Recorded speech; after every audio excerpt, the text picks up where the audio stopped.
Welcome back. Okay, vocabulary again, as every day. I'm still on the same list.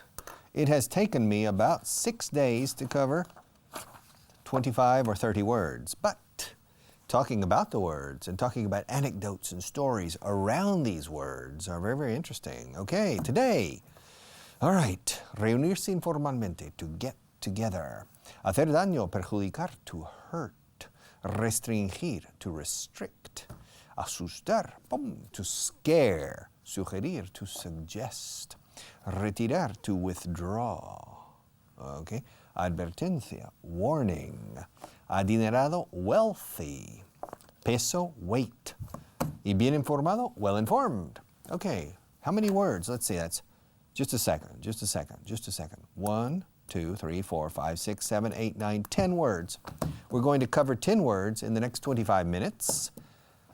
And probably I won't cover all of them. But let's go back. Reunirse, to get together. Ahora, reunirse is to meet. Okay, I want to meet to talk about this subject. I want to meet to address the subject of the new policies and procedures for the sales department. I want to meet is reunirse formalmente o semiformalmente para discutir temas de cierto peso o importancia. That's to meet. We met in the salón de actos. We met in the boardroom, salón de consejo de administración. We met to meet. But to get together is reunirse de forma informal, o sea, informalmente. To get together. Listen, tomorrow after lunch, let's get together just for a few minutes to make a final decision, okay? Ahí puedo decir, en lo que es el contexto de una empresa y una oficina, una organización, puedo decir los dos. Cuando es poco informal. And I say to, look, Pedro, Juan, can you come here for a minute? Listen, tomorrow I have a business lunch.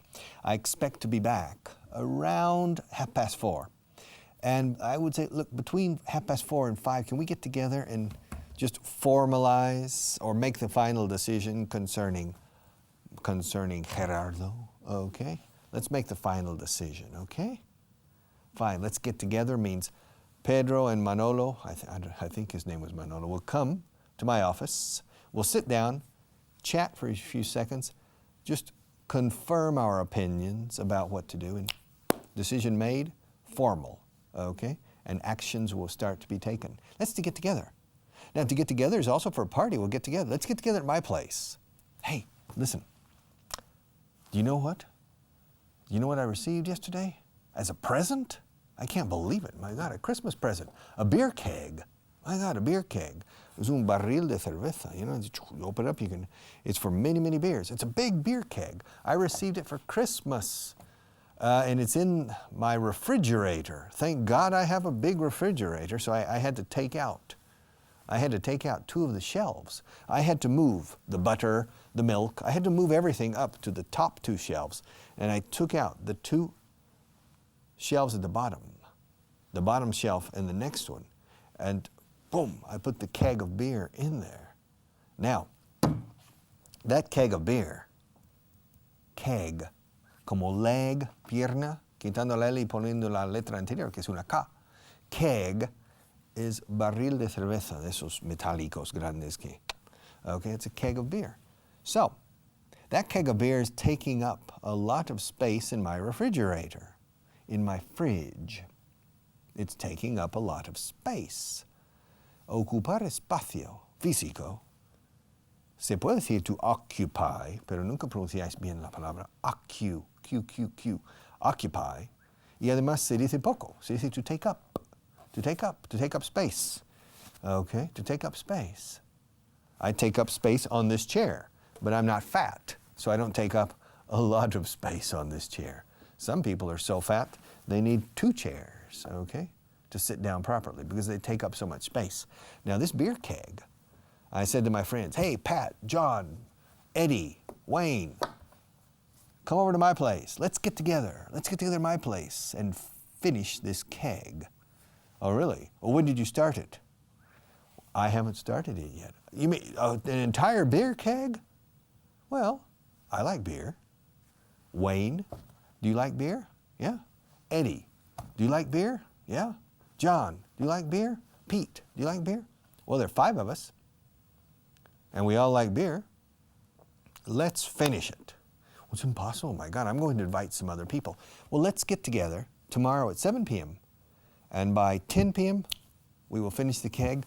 I can take it out of my refrigerator and put things back in order. But I need my refrigerator. So let's finish the beer, okay? Let's start it and finish it in 3 hours. Because it takes up a lot of space, okay? Ahora, el concepto aquí es to get together. Esto no es to meet, porque realmente no nos estamos reuniendo para tomar decisiones sobre nada y no es nada serio. Es una reunión amistosa. Okay, that's a get-together. Una reunión is a get-together. Get, guión, together, con a delante. Una reunión amistosa, casi como una fiesta guateque, is a get-together. But a get-together can be in a bar, it can be in a cafeteria, it can be in the street, it can be in the Plaza de España, it can be anywhere, or Plaza de Cataluña, to have a get-together. Okay? Sometimes you can have a get-together with guitars and you can play music and sing and have a good time. It's a get-together. Okay, now, y el verbo no tiene guión, y se separa en get y together, and to get together. So let's get together next Saturday night and finish that keg of beer so that I can take it out, para que lo pueda sacar de mi nevera ya una vez y tener mi nevera normal otra vez. So, let's take the keg out of the refrigerator so that, ¿para qué? So that I can take it out and make room, hacer espacio, to make room for the rest of my food and beverages, que son los líquidos, las cosas líquidas que tengo en la nevera, como Coca-Cola, Pepsi-Cola, Fanta, and other types of, and beer in cans, and maybe some other canned drinks and bottled drinks that I have in my refrigerator. To make room. Yes, because I received that big beer keg as a Christmas present. And I like beer, so I put it in the, I needed to find a place to put it. So I made space. I made room for it. And there was enough room in my refrigerator, but I had to move everything up to the top shelves and very crowded, crammed in there, very crowded. And so finally, I invited my friends to my house for an informal get-together. And we all got together, had a good time, drank a bit too much beer, but not too much not to suffer. I didn't have a hangover the next day, okay? I didn't have a hangover. Hangover is resaca. When you drink too much, especially if you're not used to drinking or if you mix too many drinks, beer, wine, whiskey, gin, rum, you're asking for it. Te lo estás buscando, eh? You're asking for it. Es curioso, en español decís, macho, te lo estás buscando, eh? En inglés decimos, macho, te lo estás pidiendo. O sea, es como si pidieras tener resaca. You're asking for it. How many different drinks did you mix? My God, that's an explosive mix. No wonder you had a big hangover the next day. No wonder means no me extraña. No wonder. Ninguna maravilla. Literalmente. No wonder. No wonder you had a bad hangover the next day. Anybody, even a veteran drinker, would have a hangover. Hangover. Resaca. Hangover. Es interesante. Hangover. Resaca también, la palabra resaca, porque hay resaca de mar, de la playa. The concept, lo que se retira debajo de las olas es la resaca. Aquí la resaca, okay? It comes back to you, okay? It comes back. All right, so the important thing here is to get together. Let's get together next Saturday. Se usa muchísimo en inglés. Well, we can get together. Let's get together and talk about it, okay? You have a problem. Well, come on, tell me. Come on. You can trust me. Come on. Tell me. That's what I'm here for. I'm here to help you. But if you don't tell me what's the matter, I can't help you. If you don't tell me what's wrong, si no me dices lo que te pasa, ¿cómo te voy a ayudar? If you don't tell me what's wrong, what is wrong, what's wrong. Y wrong aquí no es equivocado. What's wrong significa ¿qué te pasa? No solemos decir what's wrong with you, a no ser que sea algo muy malo y enfatizamos. Pero, ¿qué te pasa? What's wrong with you? Are you crazy or what? Eso sería what's wrong with you. Pero si estás preocupado, oye, ¿te pasa algo? Is there anything wrong? ¿Qué te pasa? Anda, dime, what's wrong? You can tell me, look, tomorrow morning, let's get together. Let's get together and talk about this problem, okay? I think I can help you. And you need to rely on people. You need to trust people. You can't go through life distrusting everybody. Distrusting, desconfiando de los demás en general. You have to place your trust and faith in some people. It's impossible, and it's not very wise. No es muy acertado ni sabio. It's not very wise to try to go through life without trusting anybody. Come on. So, let's get together tomorrow morning. Let's talk about this question. Let's talk about this problem. And I'm sure that between the two of us, entre los dos, no, entre los dos, en inglés, between the two, se puede decir, pero no se dice. Entre los dos de nosotros. Suena muy redundante en castellano, pero en inglés no lo es. Suena hasta bien. Between the two of us, I think we can find a way to straighten things out. Enderezar las cosas. Straight is recto. Línea recta, straight line. Ahora, una línea torcida is not a straight line. Pero te tiras y lo enderezas. You straighten the line. Hacerlo recto. And to straighten out, añadiendo out, es la idea figurativa de enderezar las cosas, desfacer un tuerto como nuestro hidalgo Don Quijote. Okay? So, reunirse informalmente es to get together. Y una reunión amistosa es a get together, con guión. Hacer daño. No me hagas daño. Don't hurt me. ¿Por qué me estás haciendo daño? Why are you hurting me? Deja de pegarme. ¿Quieres? Me duele. Ya me duele. El hombro. My shoulder hurts. My shoulder hurts. My shoulder hurts. Me duele el hombro. Escuche cómo lo digo en inglés. My shoulder hurts. Mi hombro duele. Mi nariz duele. Mi dedo índice duele. My index finger hurts. Así hablamos en inglés. No decimos me duele, porque se entiende. Porque en las partes del cuerpo siempre usamos el adjetivo posesivo. My hand is on my head. My finger is on my nose. My little fingers are on my bottom lip. Okay? My.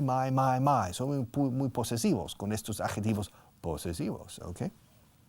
So, cuando decís aquí, me duele la uña del pulgar, me duele, my thumbnail hurts. My ya lo personaliza.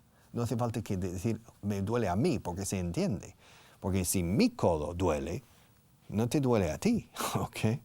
So you say el codo, me duele el codo. Decís el codo, que es impersonal, que podría ser un codo cualquiera, incluso ese codo que está en el rincón. Pero el codo me duele el codo, ya entiendo que es tuyo. Pero en inglés, puesto que ya empezamos con un adjetivo posesivo, sobra y hasta incorrecto decir my elbow hurts me. La gente se empieza a reír. Porque si dices my elbow hurts me, literalmente estás diciendo mi codo tiene la costumbre de hacerme daño. Okay. I remember, poor girl, la pobre chica. I remember a girl, an American girl, a classmate of mine, compañera de clase mía. Oh, first year in Spain. I was here as a student. The first semester I was in Spain. There was a girl, very nice girl, very pleasant, very intelligent girl, and she was making an incredible effort to learn Spanish. And she was learning, very, very well. And she wanted to become a Spanish professor at the university level, which means she wanted to study her degree in Spanish language and literature And then she wanted to get a master's and then a PhD, a doctorado en literatura y lengua española, in order to be an eminence and to teach as a professor, a doctor in Spanish. And she is today, lo es, and today in the University of Columbia in New York City. And she is a well-known, highly respected professor of the Spanish language at the University of Columbia in Manhattan, next to Central Park. Very nice area. Now, she was here in Spain in the same group of students with me in the fall of 1972. In the autumn, in America siempre decimos the fall, of 1972. And she decided to live with a group of Spanish students, female students, whereas most of the other Americans were sharing apartments with themselves. She made the decision not to live with other American students, but, sino, vivir con españolas, to live with Spanish students. And one day I was visiting her apartment, and there were 3 other girls, Spanish girls, and me, and another American boy, and our friend, the American girl. So it was about 6 or 7 people. And the American girl said, she said, "Me duelen los zapatos." And the Spanish girl started laughing and laughing, but laughing at the girl, and the girl said, "What?" And she was a bit embarrassed. Se sentía apurada, violenta. And the girl said, "Oh, what you said is so funny." So what did I say? I said, "Me duelen los zapatos." I said, no, in Spanish no. No es que te duelen los zapatos, es que los zapatos te hacen daño. Okay, me hacen daño los zapatos. Well, I'm sure that my friend never forgot that correction because she felt silly when they were laughing at her, okay? And she learned something. Que me duelen partes del cuerpo y me hacen daño cosas externas o personas externas, okay? Now, let's go to English. Ahora bien, también hay diferencia, okay? Y también es gracioso cometer un error en inglés en esto. You say, me duele el hombro. My shoulder hurts. Eso es interno. That's my problem. Porque me estás haciendo daño. Okay, con ese palo que me das en el hombro. Me estás haciendo daño. You're hurting me. Ahora sí. This microphone, okay, si yo decido poner el micrófono aquí en la mano así, after 25 minutes of class, the microphone is heavy. It's starting to hurt my hand. It's hurting me, okay? And now, my hand hurts a little bit, okay, from the microphone, all right? So, in this case, hacer daño is to hurt, pero también dolerle a uno algo is to hurt. Perjudicar is to hurt. Herir los sentimientos is to hurt. To hurt, hurt, hurt. Se escribe H-U-R-T, hurt, como un hurto, pero con H, quitando la O y aspirando la H. Hurt. Okay? Hurt. Y fijaos en la pronunciación de esto, porque te da pista la pronunciación de muchas otras cosas que mal pronunciáis habitualmente aquí. Ella, para ella es for her. Her es como quitar la T a hurt. Mis alumnos siempre dicen for him, for me, and for her. Her. For her. Her is pelo. Hair. That's her. Her. Tell her. Dile a ella. Tell her. Okay. Rima con hurt. Okay. También el coche, empresa de alquiler de coches, it avis and hurts. Hurts suena a la tercera persona del verbo perjudicar. Hurts. Esto nos perjudica. This hurts us. Tu decisión va a perjudicar el futuro de esta empresa. Your decision is going to hurt. To hurt no solo es hacer daño o doler, pero también es perjudicar, poner en peligro, poner entredicho, es to hurt. This will hurt. the future of this company. It could hurt, podría poner en peligro y perjudicar our future. Esto perjudica mis posibilidades de ganar. Se dice muchísimo. This hurts my chances. Se dice chances, posibilidades. Chance también significa oportunidad, pero aquí posibilidades. Esto perjudica mis posibilidades. This hurts my chances to win. Okay? It hurts my chances. So, me estás haciendo daño, you're hurting me.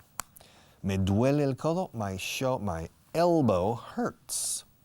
Hurricane, asustar, to scare. To scare, to scare. Los niños y los adolescentes sin grandes luces siempre dicen, I'm scared, estoy asustado, tengo miedo. I'm afraid es tengo miedo. I'm afraid, tengo miedo. I'm scared es estoy siendo asustado, okay, literalmente. I'm scared. But children say it. Adolescents without many bright lights in their upstairs compartment say, I'm scared. Pero se usa muchísimo la palabra scared. De hecho, espantapájaros es scarecrow. Scarecrow. Un asustacuervos. Por crow es cuervo.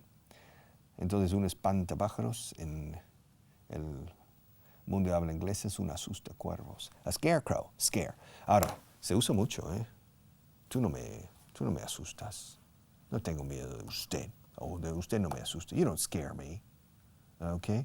The Red Scare, literalmente el susto rojo. In the 1950s, in the United States, there was a psychosis. Everybody was afraid of the communists from the Soviet Union, and from China. When Mao Zedong in 1949 finally defeated Chiang Kai-shek and pushed him off into Formosa in Taiwan, finally China became red, and for many years. We had two Chinas, nationalist China and red China, la China Roja. And of course, during that period was Joseph Stalin and the early years of Nikita Khrushchev and Sputnik and the hydrogen bomb, la bomba H, the H-bomb. And that was called the Red Scare, el susto rojo. And everybody in the United States had a psychosis that we were in grave danger. I don't know, probably not. But it was very difficult at that time to be sure. So people in general se curaban salud. We're on the safe side, okay? And many houses included fallout shelters, refugios antinucleares, and things like that. Quite interesting. And it was from the word to scare, okay? Certain animals scare me. My wife is scared of anything that crawls along the floor. Scare, to scare es asustar. Me has asustado. You scared me. Ah. En español decís, vaya susto, me has asustado. Utilizáis el pretérito perfecto. Me has asustado. Vaya susto. En inglés, no, me asustaste. Porque ya has pasado. Ya has pasado. Okay? Me has asustado muchas veces esta semana. Eso sí, you have scared me many times this week. And a few seconds ago when you hit the table, you scared me. Okay? Now, the camera doesn't scare me. I'm not afraid of the camera. No tengo miedo of the camera. I like the camera. It's fun, okay? Because you're behind the camera. And you're my friends, aren't you? You're behind the camera. Are you there? Okay? So why should I be scared or afraid of the camera? The camera doesn't scare me because behind the camera I have a lot of friends who are watching and I hope enjoying the program. It's a lot of fun for me knowing that you're there, sabiendo que estáis. Okay? And so for me, when I come to this studio to record these programs, I think, wow, this is a lot of fun. Finally, I have a chance to see you again. Hello, welcome back. I was with you yesterday. Are you still there? Are you back? Okay. So I'm not afraid of the cameras. The cameras, there are 3 cameras in this room. They don't scare me. The lights don't scare me. The technical personnel don't scare me. Nothing scares me except my own shadow. Okay? Sometimes. And I'll explain another day que es verdad. Durante una época, mi propia sombra me asustaba todos los días. Y si me recordáis, os lo diré, pero no tengo tiempo ahora.